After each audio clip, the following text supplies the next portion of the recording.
Bendiciones, querido pueblo. Les saluda su sierva Nancy Elizabeth Pellegrina de Salvatore desde San Miguel de Tucumán, Argentina.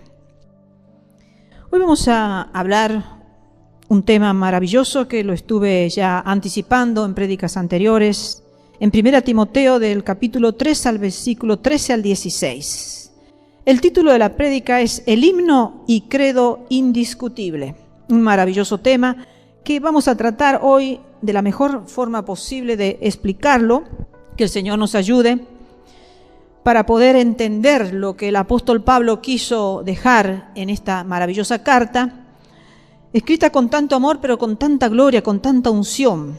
Y dice así el versículo 13, porque los que ejerzan bien el diaconado ganan para sí un grado honroso y mucha confianza en la fe que es en Cristo Jesús.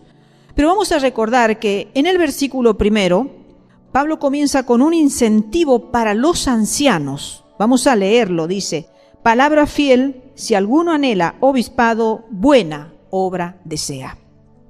Ya hemos hablado anteriormente, en prédicas anteriores, lo que significaba realmente ser un obispo.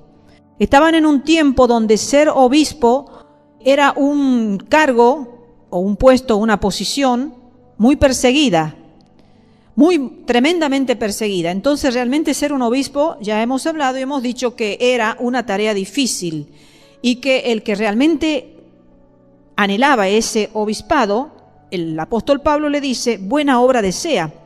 O sea, su tarea es gloriosa realmente porque está deseando una obra realmente, una obra bastante perseguida, pero ante los ojos de Dios, con el peso de la gloria que merece. Y ahora en el versículo 13 añade el incentivo para los diáconos. Y vemos cómo dice, porque los que ejerzan bien el diaconado ganan para sí un grado honroso. O sea, aquí ya no estamos viendo en sí la tarea que era gloriosa como para los ancianos, sino ahora estamos viendo la recompensa de los diáconos que van a tener con realizar un buen diaconado, ya que eso los llevaría a una posición más elevada, como la vamos a ir analizando en el contexto. Entonces no debemos pensar, hermanos, que la tarea de los diáconos es servir y no gobernar como la de los ancianos, que realmente es la de gobernar, pensando livianamente de ellos y de su tarea u oficio, como muchos le llaman, sino que cada tarea tiene en sí su peso de gloria. Ser diácono o ser anciano, en ese momento, tiene su peso de gloria. Entonces hay que saber que los diáconos que han servido bien adquieren una nueva posición. De ahí la importancia de hacer todos los trabajos para el Señor bien, porque el Señor nos va elevando, nos va posicionando. La palabra traducida como posición tiene un sentido de peldaño. Y pensemos entonces en una escalera. ¿Qué es lo que tiene peldaño? Las escaleras. Entonces esa escalera con sus peldaños se podía usar para medir la sombra del sol en grados. Grados en el reloj de sol. Recordamos que estamos hablando de tiempos muy antiguos donde los relojes eran muy diferentes a los nuestros. Antes ellos se dejaban guiar por el reloj del sol. Para eso vamos a corroborar un poquito con la lectura de 2 Reyes capítulo 20, desde el versículo 9 al 11. Vamos a recordar allí lo que responde Isaías y dice a Ezequías. El profeta Isaías le está respondiendo a Ezequías. Entonces dice, esta señal tendrás de Jehová, de que hará Jehová esto que ha dicho. ¿Avanzará la sombra 10 grados o retrocederá 10 grados? Y Ezequías respondió, fácil cosa es que la sombra decline 10 grados, pero no que la sombra vuelva atrás 10 grados. Entonces el profeta Isaías clamó a Jehová e hizo volver la sombra por los grados, que había descendido en el reloj de Acaz 10 grados atrás. Entonces estamos viendo que de aquí se llega al sentido figurado grado o rango, posición, porque grado es lo mismo que posición. Cuando estamos hablando en este reloj de grados, estamos hablando de una posición. Y por eso, en posición, el diácono podrá testificar realmente con libertad y con alegría, porque su fe está centrada en Jesús, como acá dice, porque los que ejerzan bien el diaconado ganan para sí un grado honroso y mucha confianza en la fe que es en Cristo Jesús. Entonces, ahora leamos el versículo 14 y 15. A continuación dice, y esto te escribo, aunque tengo la esperanza de ir pronto a verte, para que si tardo sepas cómo debes conducirte en la casa de Dios, que es la iglesia del Dios viviente, columna y baluarte de la verdad. Aquí tenemos en una frase la razón por la que se escribieron las epístolas pastorales. Se escribieron para decirle a las personas cómo debían comportarse en la iglesia.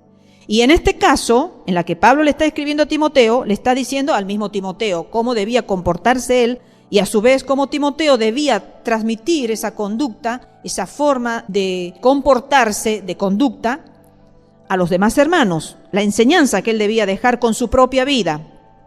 Entonces, la palabra para comportarse o conducirte, en el caso de que Pablo le está diciendo cómo debes conducirte en la casa de Dios, esa palabra es anastrefestai en el griego, que describe el conjunto de la vida y el carácter, pero muestra especialmente a la persona en su relación con los demás. Y como ya se dijo, la palabra misma establece que el carácter personal de un miembro de la iglesia debe ser excelente. Acordémonos, como hemos hablado, de cómo ser irreprensibles en toda su manera de vivir, esa excelencia que debe tener el ministro de la iglesia. Entonces debe ser excelente y también sus relaciones personales con otros debe manifestar una verdadera comunión.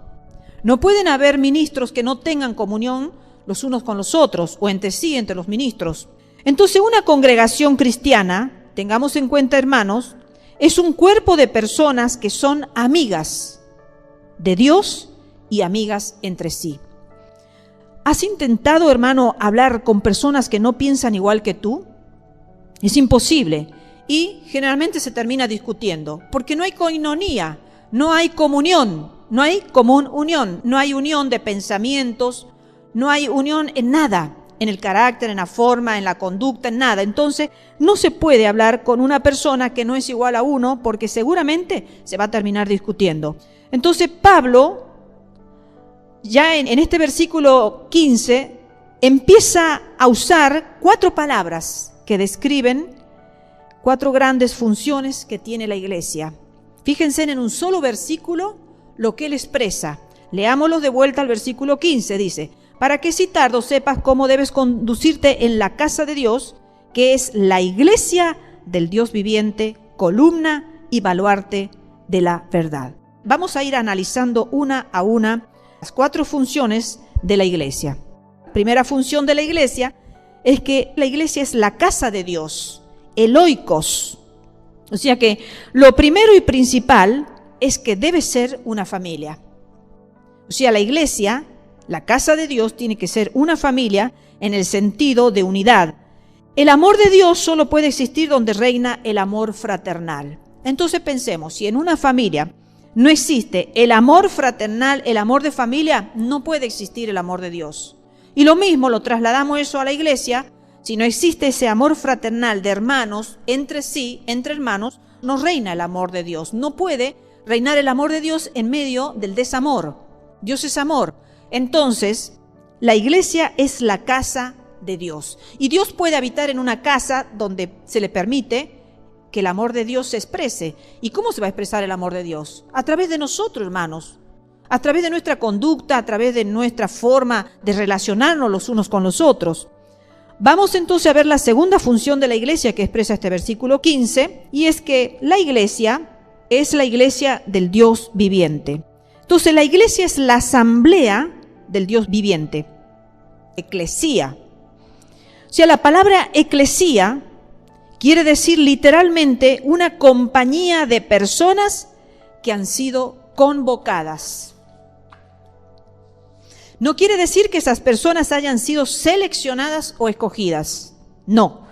Para eso vamos a dar un ejemplo, para poder entender. En Atenas, la eclesía era el cuerpo gobernante de la ciudad y su membresía consistía en que todos los ciudadanos se reunían en asamblea, pero en ninguna ocasión asistieron todos. Se llamaba, o sea, se hacía una convocatoria y se llamaba a asistir a la asamblea de la ciudad, pero solamente algunos ciudadanos respondían asistiendo. Entonces, de igual manera, Dios llama a todas las personas, pero solamente algunos responden a ese llamado.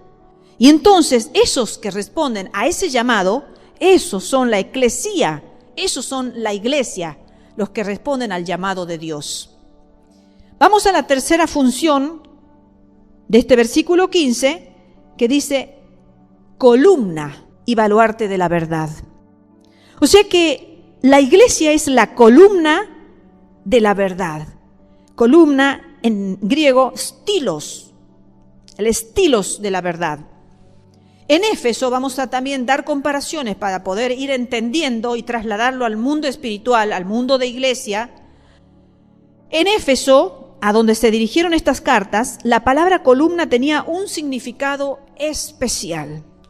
Quizás en el presente hablar de columna no es muy simbólico para nosotros, porque generalmente las casas, los templos y los lugares principales de gobierno no llevan las columnas que llevaban, vamos a ver ahora, los templos, los lugares principales en la antigüedad.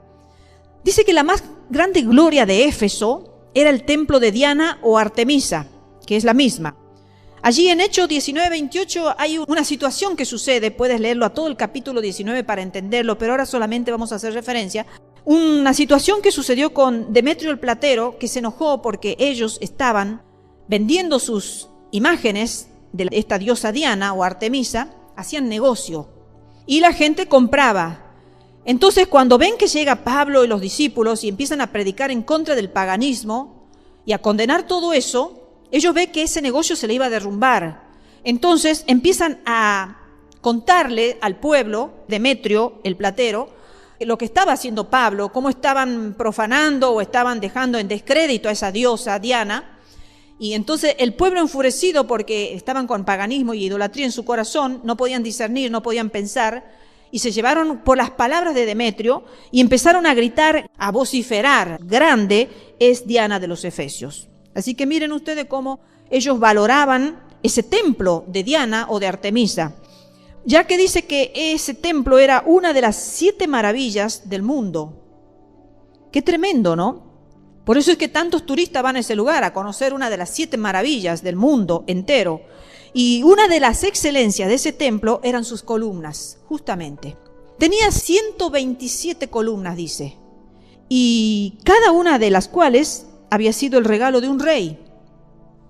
Todas eran de mármol y algunas estaban adornadas con joyas y recubiertas de oro.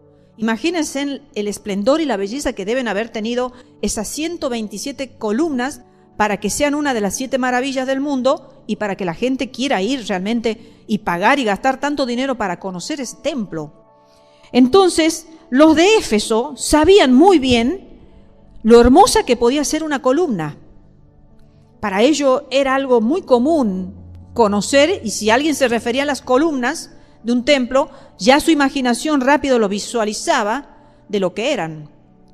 Y a menudo dice que en esas columnas se colocaba la estatua de un personaje famoso encima de una de ellas para que pudiera sobresalir por encima de todas las cosas ordinarias y verse claramente hasta de lejos.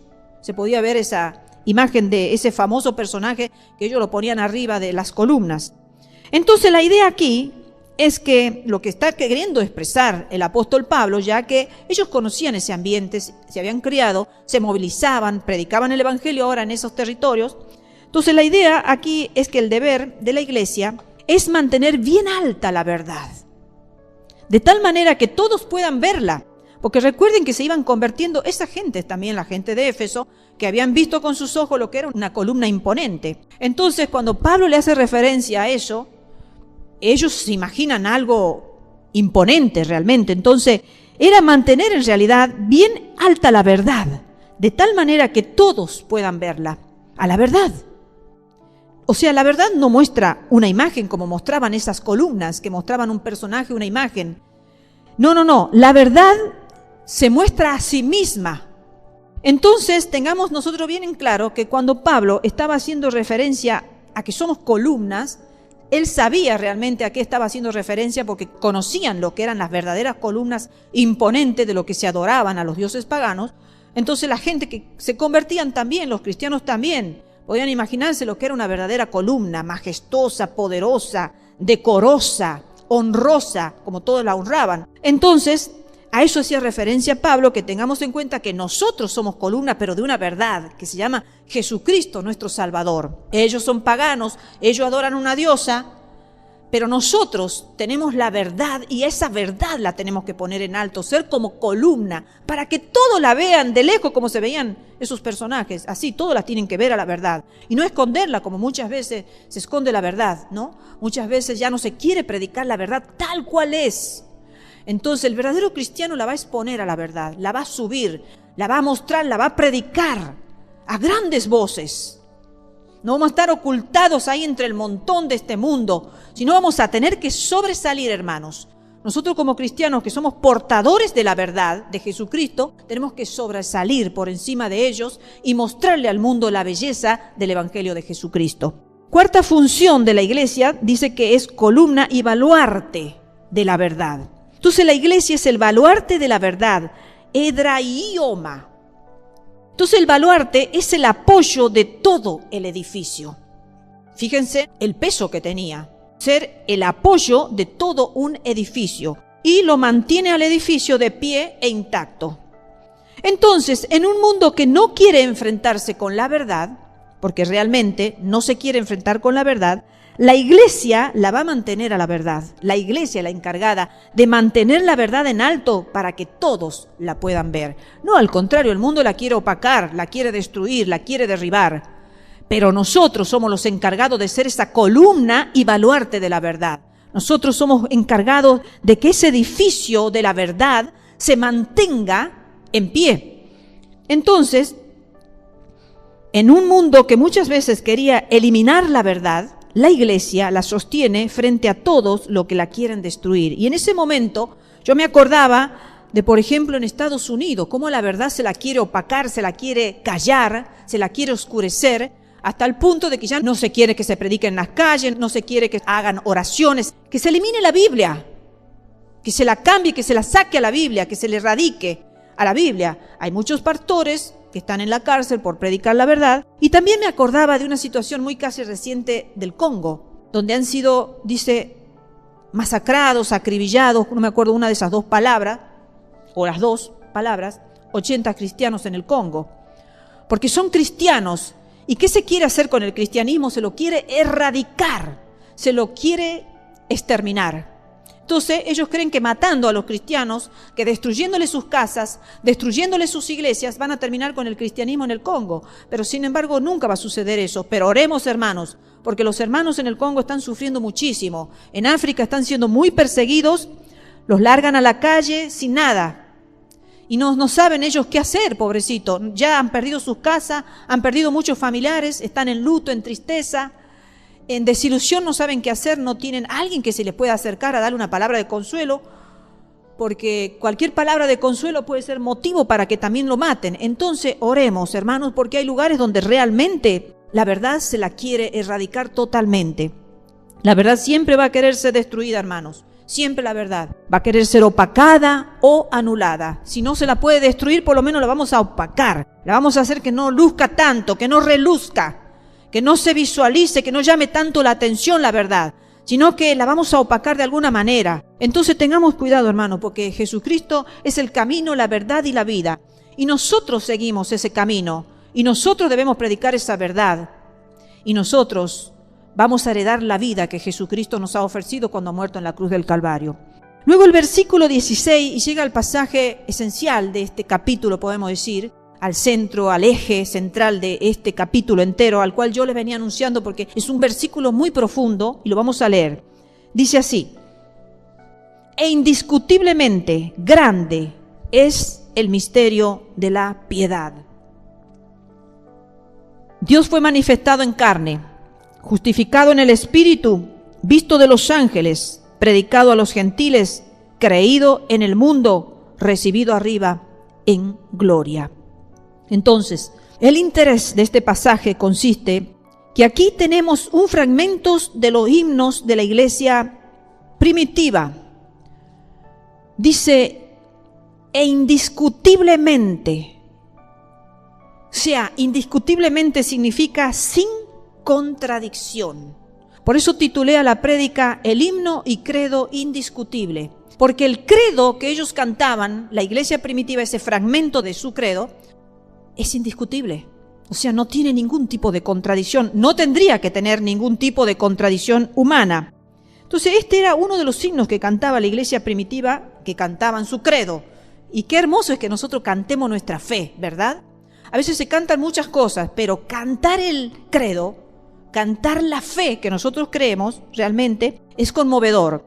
También la RBA, que es la Reina Valera antigua, dice, ahí fue mal traducida, dice, y sin contradicción, pero yo he buscado varias traducciones y todas también tienen esa palabra contradicción, pero la SRB también, la BRG también tienen la palabra contradicción, no existe esa palabra, es contradicción. Dice, y sin contradicción, grande es el misterio de la piedad. Sin contradicción, sin contradicción. Dios ha sido manifestado en carne, ha sido justificado con el Espíritu, ha sido visto de los ángeles, ha sido predicado a los gentiles, ha sido creído en el mundo, ha sido recibido en gloria. Bien, este es un himno con el que los creyentes cantaban su credo y a mí me dejó muy contenta. ¿Por qué? Cuando yo lo estaba leyendo, el Espíritu de Dios me mostró algo maravilloso. ¿Por qué me dejó contenta? Porque si bien los hebreos hicieron un credo de Moisés, los cristianos hacemos un credo de Cristo. Y está bien, en el tiempo de los judíos, antes que Jesucristo viniera a la tierra, está bien que los judíos hayan hecho un credo de Moisés, era su líder. Era el líder que Dios había mandado para libertarlos, para sacarlos de la cautividad. Entonces ellos tenían que hacer un cántico, un credo de Moisés, que era como un juez, como el que determinaba todas las palabras que Dios le decía, lo determinaba él en la tierra. Entonces nosotros, cuando Jesús viene a la tierra, ya nuestro credo es Cristo. Pero lastimosamente hay muchos cristianos que hoy están haciendo su credo de Moisés. Siguen en el antiguo pacto. Pero nosotros, los verdaderos, los que hemos creído en ese evangelio de verdad, nuestro credo es Jesucristo. Entonces, vamos a ver lo que dice cada verso de este himno, porque es maravilloso y no hay que pasarlo de por alto ni leerlo muy de corrida, porque es para subrayarlo en la Biblia y tenerlo ahí realmente. Y vamos a empezar con la primera parte. Dice, Dios fue manifestado en carne. Entonces, el que fue manifestado en carne, vemos que subraya realmente la humanidad verdadera de Jesús, que Jesús realmente bajó a la tierra en forma humana. Entonces eso está allí como la primera condición. Segundo, el que fue vindicado, acá en la Biblia Valera dice justificado en el Espíritu, o por el Espíritu, defendido, exculpado, justificado. Y este realmente es un versículo difícil, según los teólogos, así lo creen. Por eso se ha dado bastante explicación de este punto. Y hay tres cosas que puede querer decir esta frase. En primer lugar, puede querer decir que a lo largo de toda su vida de Jesús en la tierra, Jesús fue guardado del pecado por el poder del Espíritu Santo. A mí realmente esto me dejó pensando mucho, ya les voy a decir por qué. Porque realmente es el Espíritu el que da dirección al ser humano. Y nuestro error consiste en que nosotros realmente rehusamos su dirección, la dirección del Espíritu Santo. Porque en realidad fue la perfecta sumisión de Jesús al Espíritu de Dios lo que le guardó del pecado. Recordémonos que Él estaba como humano, como hombre, con sus necesidades, como todo ser humano acá en la tierra. Y qué diferente serían nuestras vidas si nosotros nos dejáramos realmente dirigir y someternos totalmente al Espíritu Santo como lo hizo Jesús. Jesús se sometió en una totalidad 100%. Pasa que nosotros a veces, como cristianos, nos sometemos al Espíritu Santo a un 50, a un 30%, hasta podemos llegar a un 90%, pero no nos sujetamos a un 100% a la dirección y a la sumisión al Espíritu Santo. Porque si lo hiciéramos, qué distintas serían nuestras vidas. Recordemos que nuestro Señor Jesucristo dijo que seamos perfectos como el Padre lo es. Entonces, si nuestro Señor Jesucristo nos estuvo dando esa dirección, es porque podríamos alcanzar lo que quizás Él alcanzó como ser humano acá en la tierra. nos sometemos nosotros a la autoridad total del Espíritu de Dios y el Señor nos va a guardar del pecado. Entonces, en segundo lugar, puede querer decir también esa frase que las credenciales de Jesús fueron vindicadas, o sea, fueron vengadas, defendidas, justificadas por la acción del Espíritu que moraba en él.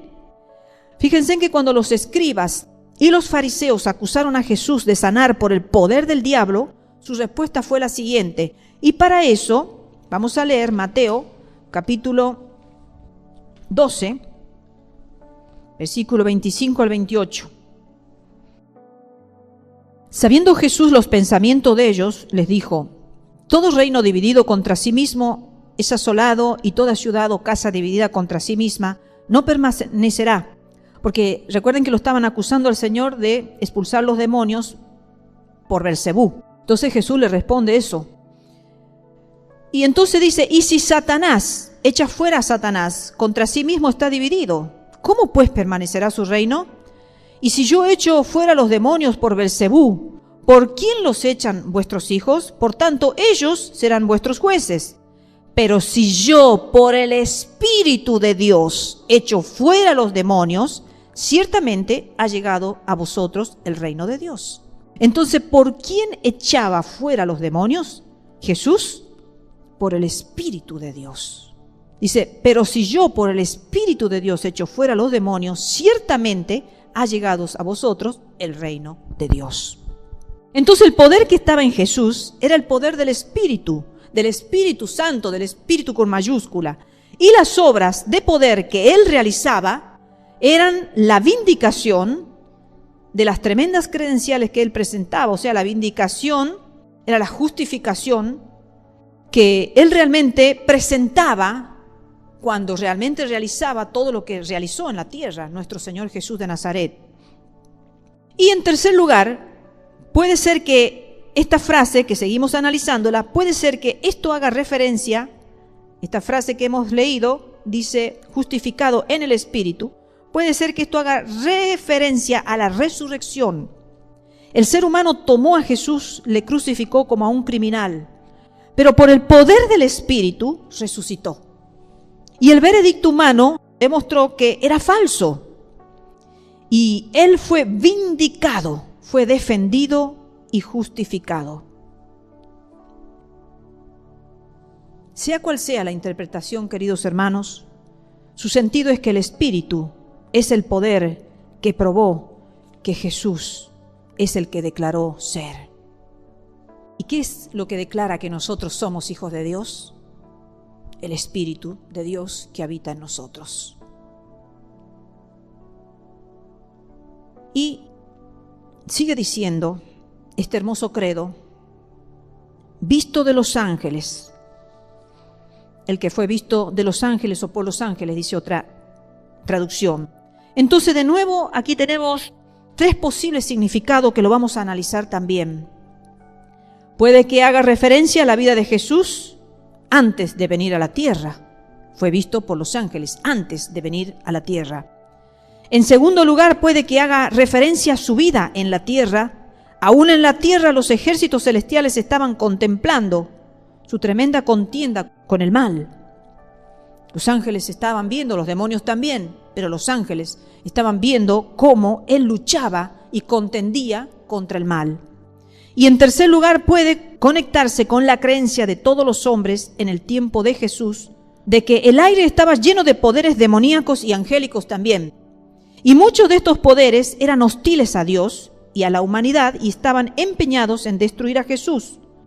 Entonces Pablo expone por lo menos una vez que esos poderes trataron de destruir a Jesús por ignorancia, y que Jesús les trajo a ellos y a los hombres la sabiduría que había estado escondida desde la creación del mundo. Y para eso me gustaría leer 1 Corintios capítulo 2, versículos 6 al 8. Dice así su palabra: sin embargo, dice Pablo, hablamos sabiduría entre los que han alcanzado madurez, y sabiduría no de este siglo, ni de los príncipes de este siglo que perecen. Básicamente este punto 7 dice: mas hablamos sabiduría de Dios en misterio, la sabiduría oculta, la cual Dios predestinó antes de los siglos para nuestra gloria. Dice el versículo 8, la que ninguno de los príncipes de este siglo conoció. Porque si la hubieran conocido, dice, nunca habrían crucificado al Señor de gloria. Estaban en ignorancia. Entonces, queridos hermanos, esta frase puede realmente que quiera decir que Jesús trajo la verdad, aún a los ángeles y a los poderes demoníacos que nunca la habían conocido, a la verdad. De cualquier manera que lo tomemos, quiere decir que la obra de Jesús es tan sobrenatural, hermanos, que incluye tanto el cielo como la tierra. O sea que la obra que Jesús hizo no solamente fue para los hombres, nosotros los hombres en la tierra, sino también para ese mundo angelical o demoníaco, podríamos decir también, que estaba expectante mirando y que no tenía revelada esa verdad que estaba oculta, que estaba como un misterio, que no la conocieron, porque dice que si la hubieran conocido, nunca hubieran crucificado al Señor de gloria. Entonces vamos a seguir avanzando con el cuarto punto de este credo, predicado a los gentiles. El que ha sido predicado a los gentiles o entre las naciones, dicen otras traducciones. Y esto nos muestra que siendo la verdad, fue predicada en todo el mundo y a toda criatura. Y recordemos un texto muy básico para todo el cristiano, que lo sabemos casi de memoria. San Juan capítulo 3, versículo 16 dice, porque de tal manera amó Dios al mundo, que envió a su Hijo Jesucristo, para que todo aquel que en él crea no se pierda, mas tenga vida eterna. Porque de tal manera amó Dios al mundo entero. Entonces, la verdad ha sido predicada a los gentiles entre todas las naciones. No ha sido para un grupo selecto, para un determinado grupo, sino para todo el mundo ha descendido la verdad y ha sido predicada la verdad a todo el mundo, para todo aquel que quisiera creer. Y luego seguimos avanzando, dice, y creído en el mundo. Quinto punto del credo, dice, creído en el mundo. Entonces, ¿en quién las personas habían creído? En todo el mundo. También aplica San Juan 3:16, porque de tal manera amó Dios al mundo para que todo aquel que en él cree no se pierda, mas tenga vida eterna. Para que todas las personas puedan creer en él, de todo el mundo entero. Entonces, inmediatamente, después de tener lugar la muerte, la resurrección y la ascensión de Jesús a su gloria, el número de sus seguidores dice que no pasaba de 120. Eso lo podemos leer en Hechos capítulo 1, versículo 15. Dice así, en aquellos días Pedro se levantó en medio de los hermanos y los reunidos eran como 120 en número. O sea, ustedes vayan guardando en su mente que era un número reducido, 120 en realidad no es mucho. Ese era el grupo de los convertidos, de los discípulos de Jesucristo, después que Jesucristo ascendió a los cielos. Pero todo lo que sus seguidores podían ofrecer era la historia de un carpintero galileo que había sido crucificado en la cima de una colina de Palestina como un criminal. Ellos no tenían todos los datos que nosotros tenemos escritos, esta hermosa Biblia registrada que en cualquier lugar y en cualquier momento podemos acceder a ella y conocer toda la vida de Jesucristo, todos sus hechos, toda su credencial como realmente el Hijo de Dios que bajó a la tierra, como el Salvador, como el ungido, como el Mesías. Nosotros tenemos registrado todo, pero ellos solamente tenían o podían ofrecer la historia de un carpintero galileo que había sido crucificado en la cima de una colina de Palestina como un criminal. Pero sin embargo, fíjense en que aunque ellos tenían solamente eso para predicar, antes de que pasaran 70 años, esa historia ya había llegado al fin de la tierra y hombres de todas las naciones habían aceptado a este Jesús crucificado como Salvador y como Señor. Qué hermoso, hermanos queridos, cómo la expansión del Evangelio fue llevada a cabo de los discípulos y como realmente el credo dice, creído en el mundo. Primero fueron un grupo de 120 y luego ese Evangelio se fue expandiendo por todo el mundo hasta que muchos creyeron en el Salvador y en el Señor que vino a la tierra. Entonces, en esta sencilla frase se encierra toda la maravilla de la expansión de la iglesia, una expansión increíble, que aunque tuvo persecución la iglesia, aunque sufrieron muerte, cautiverio, encarcelamientos, tortura y todo tipo de situaciones que pasó la iglesia a lo largo de los años, nunca la erradicaron. El cristianismo nunca fue erradicado, aunque muchos cantaron que lo iban a hacer erradicar al cristianismo. Creo que John Lennon, si no recuerdo mal, ese cantante, él dijo una frase que el cristianismo iba a ser erradicado. Y hay muchos que han expresado con su boca eso, y otros que aunque no han expresado con su boca, sus hechos lo demuestran, al querer masacrar a los cristianos, al querer perseguirlos, al querer quemar sus iglesias, y todas las situaciones que en el transcurso de los años de la Inquisición y no Inquisición, podemos ver cómo el cristianismo ha sido perseguido. Pero sin embargo, el cristianismo sigue creciendo cada vez más en todo el mundo, porque realmente ha sido predicado en todo el mundo y creído en el mundo. Y finalmente termina este credo, este himno maravilloso, diciendo: recibido allí en gloria. Qué hermoso este credo, hermanos. El que fue recibido, el que fue elevado en o a la gloria, es una referencia a la ascensión de nuestro Señor Jesucristo, el único que ascendió a los cielos. Hace referencia a la Biblia solamente Jesucristo. La historia de Jesús empieza y acaba en el cielo. Qué hermoso, hermanos. Vivió como un siervo, fue marcado como un criminal, fue crucificado. Resucitó con las cicatrices de sus clavos y otras en su cuerpo. Pero el final fue la gloria. Entonces, en este himno tan sencillo y tan cortito, expresó todo la credencial de nuestro Señor Jesucristo. La figura, la imagen de quién hemos creído. Quienes habían creído, los cristianos de esta iglesia primitiva, podían expresar con estas palabras. El apóstol sintetizó en un himno que luego lo cantaron en las iglesias, lo que realmente es nuestro Señor Jesucristo. Y con cuánta solemnidad realmente este himno debe ser respetado, este credo debe ser respetado y creído por nosotros también.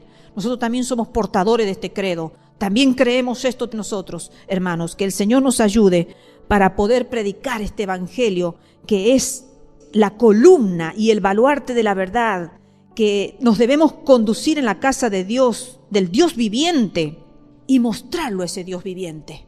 No podemos pasar nosotros en este mundo, hermanos, siendo uno más del mundo. No podemos pasar como seres mortales nada más. Nosotros tenemos que mostrar que como en Cristo se manifestó todo lo que se manifestó por la obra y la sujeción al Espíritu Santo, en nuestra vida también tenemos que vivir una vida de poder vencer el pecado, de poder vencer el mal y de poder mostrarle al mundo que somos luces, que somos columna, hermanos. Esas columnas que deben ser miradas y admiradas por todos. No pueden ser opacadas, disminuidas, erradicadas. Todos nos tienen que mirar. Entonces, hermanos, no nos avergüencemos del Evangelio de Jesucristo, porque los cristianos que se fundaron en esta verdad, en este credo, murieron por la causa de Cristo. Estos discípulos murieron todos por la causa de Jesucristo, pero no murieron de una forma natural. Fueron mártires, fueron martirizados. Y a nosotros no nos gusta sufrir ni el más mínimo martirio por la causa de Cristo, porque a veces un martirio puede ser un vituperio, una murmuración, puede ser una calumnia, puede ser algo que digan contra nuestras vidas y no nos gusta, rápido mostramos defensa. Pero muchas veces los cristianos dejaron que el que los defendieran fuera la obra del Espíritu Santo. Entonces, que aprendamos de esa iglesia que tenía fundamento sólido, que aunque era una iglesia nueva, se fundó en la verdad de Jesucristo, y no como ahora que están, a veces parte del cristianismo está claudicando entre dos verdades. Pero hermanos, hay una sola verdad. Nuestro credo hoy por hoy es Jesucristo. Y ese credo nosotros tenemos que predicar. Esa verdad tenemos nosotros que predicar y ponerla bien en alto para que todos la escuchen y para que todos la vean. Que el Señor nos ayude a ser valientes, esforzados, como lo fueron los cristianos verdaderos, que eran verdaderos cristianos, que realmente se lo visualizaban, de solo mirarlo ya sabían por su forma de hablar, por su forma de ser, por todo. Se lo visualizaban de ser realmente seguidores de Jesucristo. ¿Cómo nos visualiza el mundo a nosotros? ¿Nos visualiza como que somos uno más? o nos visualiza como que realmente nosotros somos hijos de un Dios verdadero. Que el Señor nos ayude, queridos hermanos, a que podamos entender lo que el apóstol Pablo quiso hacerle entender a esta iglesia y que la dejó plasmada, que él ni sabía que iba a estar dentro del canon bíblico, pero había propósito, era un instrumento útil en las manos de Dios para que quedara para la edificación nuestra también en estos tiempos. Que el Señor nos ayude y que el Señor nos bendiga a todos.